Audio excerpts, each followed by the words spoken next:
Fala aí, torcedor do nosso canal Futebol Verde React, trazendo mais um vídeo aqui no nosso canal.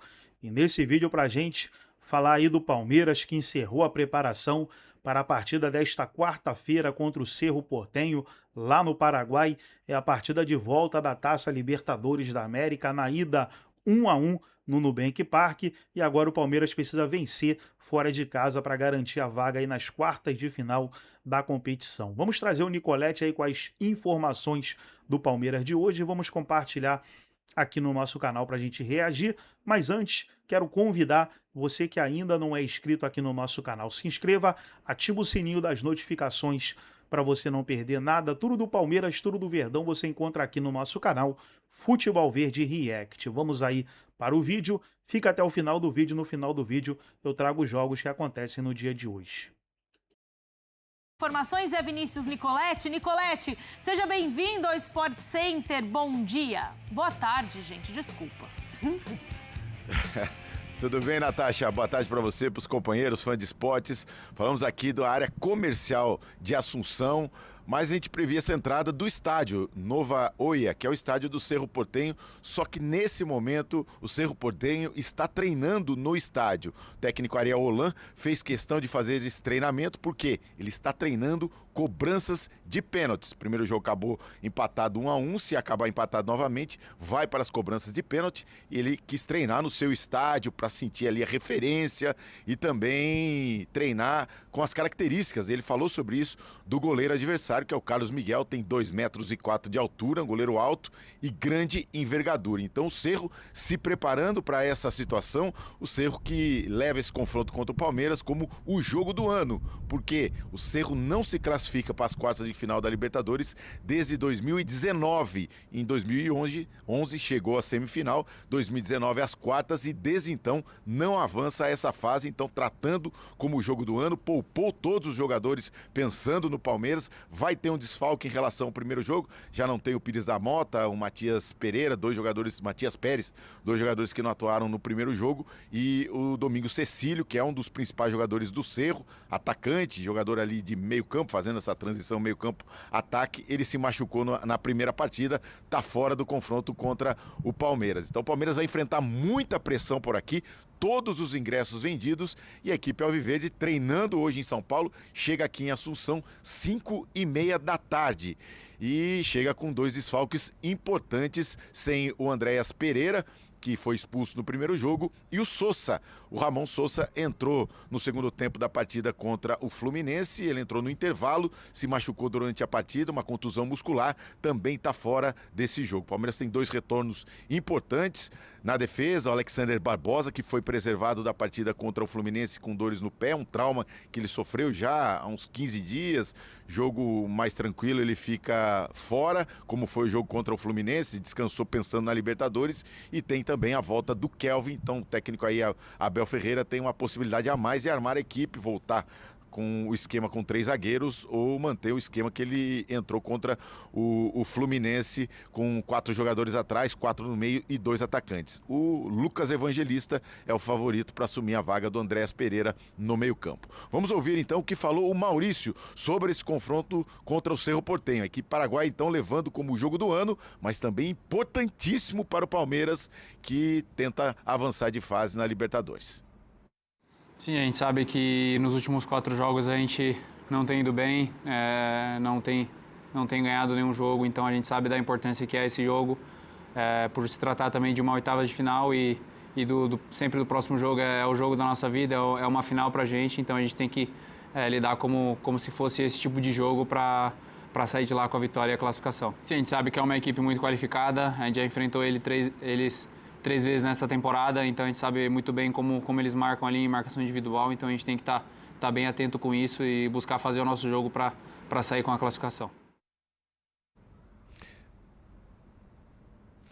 3 vezes essa temporada, e como destacou o Maurício aí, o Palmeiras ainda não conseguiu vencer o Cerro, empatou jogando aqui em Assunção, perdeu em São Paulo na fase de classificação, e agora a primeira partida também empate. Um destaque aqui, Natasha, porque o Palmeiras reclamou demais da dimensão do campo na primeira partida, porque o Cerro diminuiu 4 metros, ficou mais estreito e o campo terá 64 metros novamente. É o mínimo que a FIFA exige, eles não diminuíram mais, não mudaram o tamanho do campo, então vai manter os 64 metros ali de largura, pensando aí nesse confronto também contra o Palmeiras. A equipe Alviverde nunca perdeu para o Cerro Porteño jogando aqui em Assunção, em 8 confrontos são 5 vitórias e 3 empates, aliás em 9 confrontos, 5 vitórias e 4 empates, e nas 2 vezes que se enfrentaram em oitavas e final, 2 vitórias do Palmeiras. Mas tem essa, esse ano ainda não venceu o Cerro Porteño. Natasha?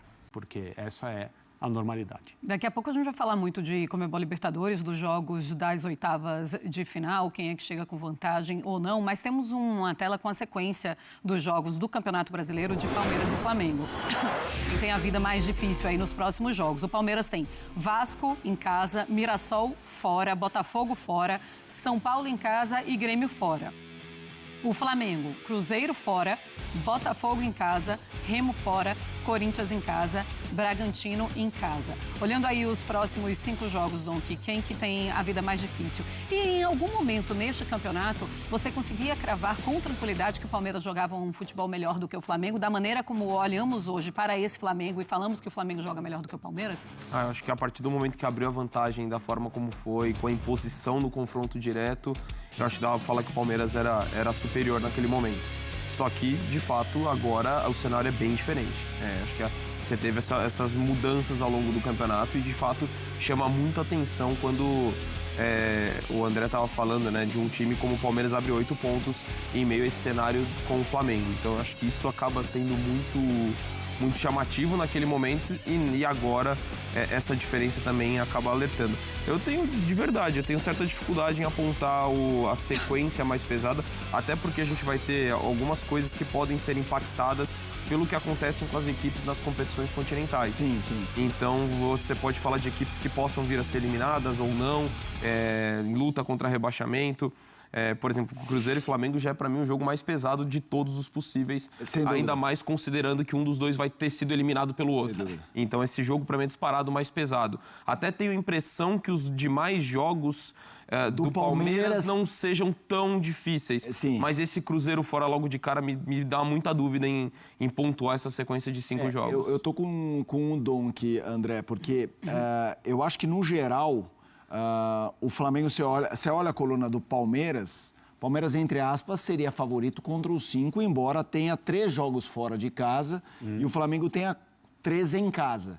Só que é isso, há um Cruzeiro no caminho do Flamengo, que não dá para chamar de favorito, o Flamengo, ainda mais como visitante, embora possa ganhar, e eu acho que isso faz essa caminhada do Flamengo parecer mais complicada. É verdade, mas o Donk tem um ponto aí que é: o que vai acontecer com esses 2 times na Libertadores influencia, altera totalmente a maneira como esse time eliminado, principalmente o eliminado, vai passar pela maior parte dessa série aí, né? A gente, na semana passada, tinha conversado. Um encontro precoce entre candidatos na Libertadores é esse Flamengo e Cruzeiro. Mas existe uma grande diferença, embora os 2 se enxerguem como candidatos ao troféu, e seja um confronto igual. Agora, eu acho que, pelo resultado do primeiro jogo e a decisão no Maracanã, o Flamengo tem favoritismo sobre o Cruzeiro. Eu entendo que o Flamengo tem mais chance de se classificar, mas não me arriscaria dizer, vai dar Flamengo. Não, acho que o Flamengo tem mais chance, mas o Cruzeiro está num momento muito interessante. Mas a grande diferença é, se o Flamengo for eliminado e restar a ele só o Campeonato Brasileiro, mas independentemente disso, como a Libertadores tem um perfil e um poder de atração diferente, ninguém sabe o que vai acontecer com a comissão técnica do Flamengo, se o Flamengo perder para o Cruzeiro e cair fora. Se acontecer o contrário, se o Flamengo eliminar o Cruzeiro, não dá para duvidar de nada no futebol, mas seria bastante surpreendente e inesperado que alguma coisa acontecesse com a comissão técnica do Cruzeiro. Mas a gente não tem falado sobre o Palmeiras, né? Se o Palmeiras for eliminado pelo Cerro Porteño, Não acontece nada. eu também acho que não. A Leila hoje postou A Leila- foto, tá ali. A Leila se manifestou, surpresa. mas Eu acho que vira um pandemônio, mas não de ambiente, mas nossa, eu fiquei bastante surpreso. A não ser que, assim, poderia ser um movimento do Abel, talvez. O movimento partindo do Abel, ok, mas da diretoria para o Abel, da Leila para o Abel, eu acho muito assim, eu acho que a gente pode colocar numa escadinha. Se o Cruzeiro for eliminado, nada acontece com o Arthur Jorge. Acho que nada, né? Sim. Nada. Lembrando que ele renovou o contrato de pouco depois de assumiu. Isso pouco importa. Isso pouco importa. Isso é verdade. É um papel. Se gasta, se gasta. É igual casamento, pouco importa. Mas não acontece. Em segundo lugar, se o Flamengo for eliminado, alguma coisa acontece com o Leonardo Jardim. Tá seguro? Não dá para falar que tá. Não. Não. E aqui um pouco abaixo a situação do Abel se o Cerro eliminar o Palmeiras. Em termos de perigo, abaixo do Leonardo Jardim, menos perigo. Também acho. Mas dá para falar, não, tranquilo, não tem problema. A Leila se manifestou e ela tem se colocado ao lado desse treinador esse tempo todo e dito várias vezes, enquanto eu for presidente. Mas assim, as coisas podem mudar. Eu acho que não mudariam, mas o momento seria extremamente delicado. Sim. E aí, a situação no Campeonato Brasileiro volta a ser, né, para o time eliminado na Libertadores, aquilo que se tem. E vai ser muito difícil virar... Olha o post aí, André. O post da Leila de hoje, A Leila né? Pereira hoje, dizendo o seguinte, olha aí, já abri ali, ó. Com minha total confiança, vamos em frente em busca de nossos objetivos. Temos muito a celebrar. O importante é que a presidente do Palmeiras acredita em letras garrafais no trabalho da comissão técnica, do diretor de futebol e em nossos jogadores. Vamos em frente, avante palestra. E eu acho que ela está corretíssima, certíssima. A Leila se notabiliza em algumas áreas da atuação de dirigentes no Brasil, sendo diferente da maioria. E uma das diferenças é a relação dela com o comando do time de futebol. Nisso ela merece ser muito elogiada. Mas as coisas acontecem. Ela tem essa coisa, né, de segurar o Abel nos momentos mais difíceis. Ela foi lá e o tempo inteiro ela fala, a gente está com o Abel e ficaremos com o Abel até o fim. Ok, que também ela não passou por grandes problemas com o time, né? A ficar ali lutando pelo título do Campeonato Brasileiro, ainda assim, Nem problema, do Brasileiro, Libertadores... Nem problemas muito sérios e nem por muito tempo. Sim, né? também. Porque quando houve instabilidade, o time se recuperou rapidamente. Mas é a presidente que mais tem convicção do Brasil, sem dúvida nenhuma, em relação à sua comissão técnica. Trazer agora aí, pessoal, os jogos dessa terça-feira. Teremos pela Libertadores, 7 horas da noite, Independente, Rivadavia e Fluminense. 9h30, Tolima, Independente Del Valle, Universidade Católica e Estudiantes. Pela Copa Sul-Americana, Recoleta e Boca Juniors, São Paulo e Bolívar. Pela Série B, Londrina e Atlético Goianiense, Náutico e Ceará, Goiás e Juventude.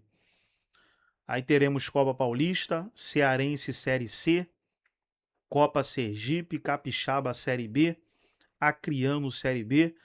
Teremos UEFA Champions League, olha que jogão, Fenerbahçe e Lyon.